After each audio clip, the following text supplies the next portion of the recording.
This is just the tail end of a very long and tedious publishing process. So my proof is here, and I decided to open it on camera for all the people that I would love to share this moment with and cannot. So you're seeing it for the first time with me.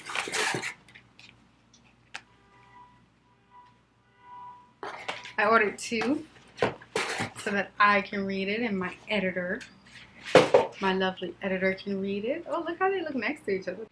This is surreal. Thank you for sharing the moment with me. So the cover changed like 5 more times, but then it finally went up for sale. So I just signed my very first book. A peer of mine bought it into the office. She ordered it on Amazon and she wanted me to sign it. And I just realized this is the first time I've signed a book.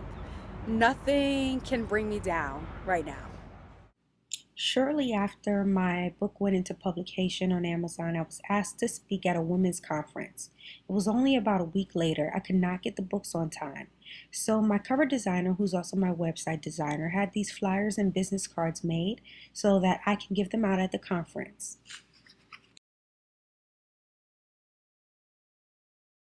In a few minutes, I will have my first speaking engagement as a new author at the Survivors Conference of 2015, speaking to over 100 men and women. I'm very, very nervous, so wish me luck, and I hope you're having a great weekend. You know, I go through trials and tribulations, you know, one failed relationship after another. I'm at that age where people are getting married around me, people are having kids. You know, well, I didn't have any kids. I have never even been close to, you know, marriage. She always tells me she wants me to find a husband. Yeah, that's cute. But I think God has other plans for me. So I'm here to tie in the mindset, because right now I feel so spiritually full. But what I promote is also a positive mindset to go along with that. Amen. Because I believe that to get spiritually full, you need a relationship with God, as they said earlier. Once I finished praying, now I'm facing the world. In the corporate America, God is not standing there in your conversation. He's there in your heart, but he cannot stand there in your conversation because that's an HR issue.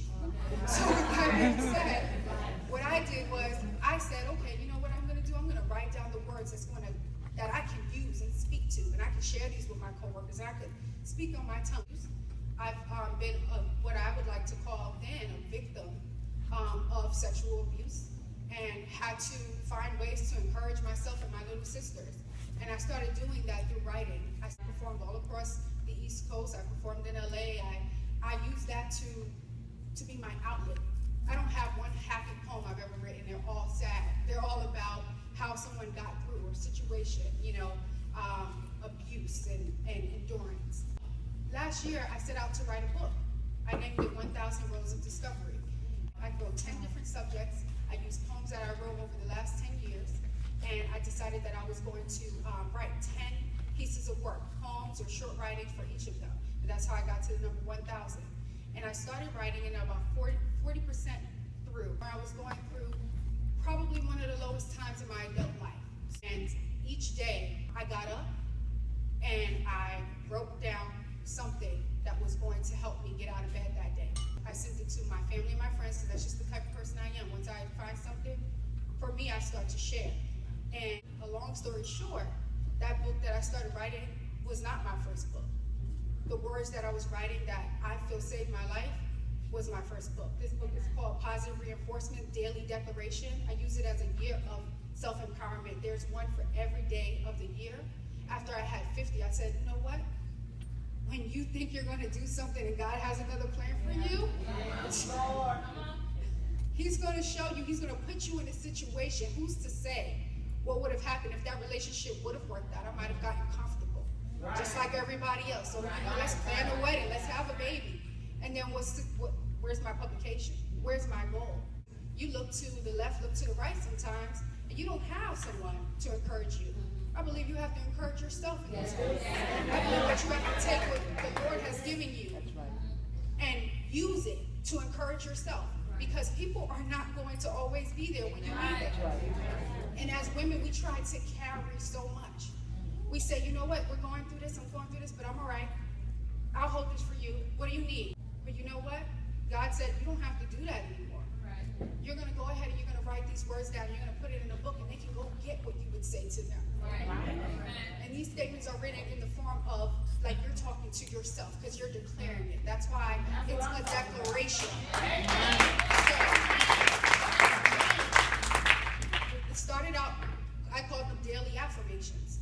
And then I learned the difference between an affirmation. If you say something, I will not be used by anyone today.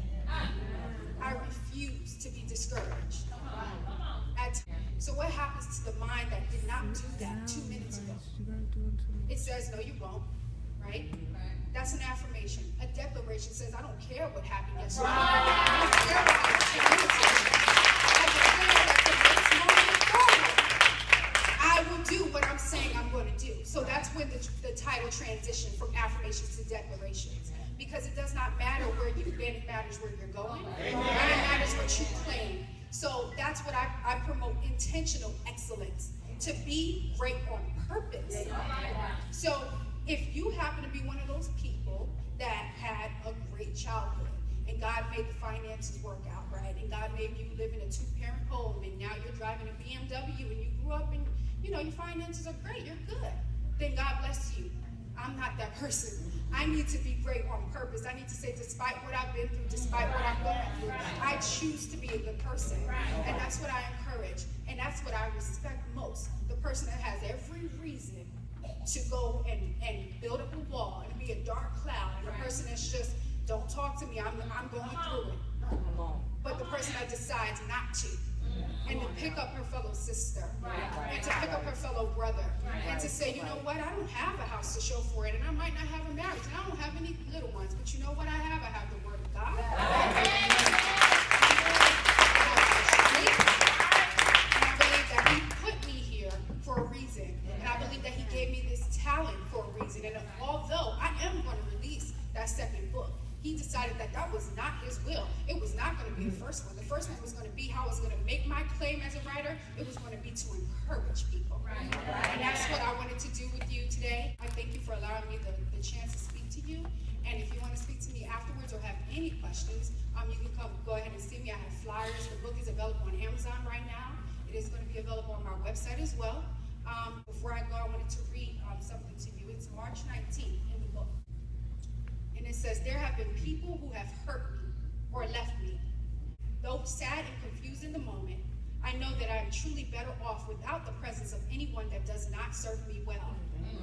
I am thankful for what once seemed like a misfortune. I realize it is now only a blessing in disguise. I feel protected from harm and prepared for the best years, memories, and people of my life. I now understand that losing someone may not be a loss at all. The universe sometimes makes room in your life for what will be your biggest win. I wrote this right before the book went into publication. Someone said, you got to put that in the book, so I did. And I decided to end the year with this. I have a vision. I've set my goals. I will surround myself with people that are conducive to my evolution. I will be unapologetic as I transition, even if I have to leave certain people and things behind. My time as a caterpillar is up because my wings are ready.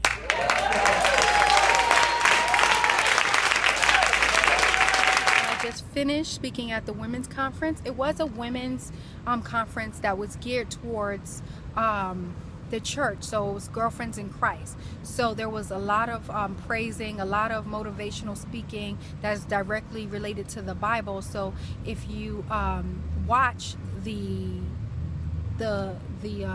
clip of me speaking, you'll see that I did reference God quite a few times. He does work and live in my life, so I'm not ashamed of that. I try to keep my artistry and my faith separate, but it is going to intermingle and intermix because that's who I am.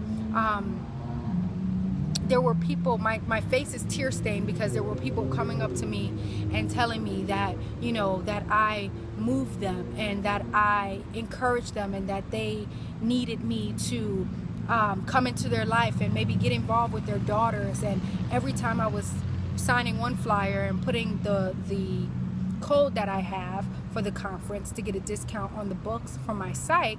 Every time I would finish writing one, another person would come and say, oh, me too, me too. They were hugging me, they were praising me, they were thanking me.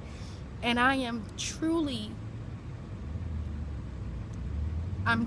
moved. Like, I don't mean to be dramatic, but there are no words for what I feel in this moment. I don't want it all to one day be a blur. And that's why I'm recording it. And I thank you for allowing me to share this with you. I truly can't believe that the pain that I've endured and that I've somehow overcome can be moving to someone in the way that it just moved that room, and the impact that it made to 100 people. Even if God does no more for me, he's already done enough. Even if he does nothing else, he's already done so much. I am so full right now.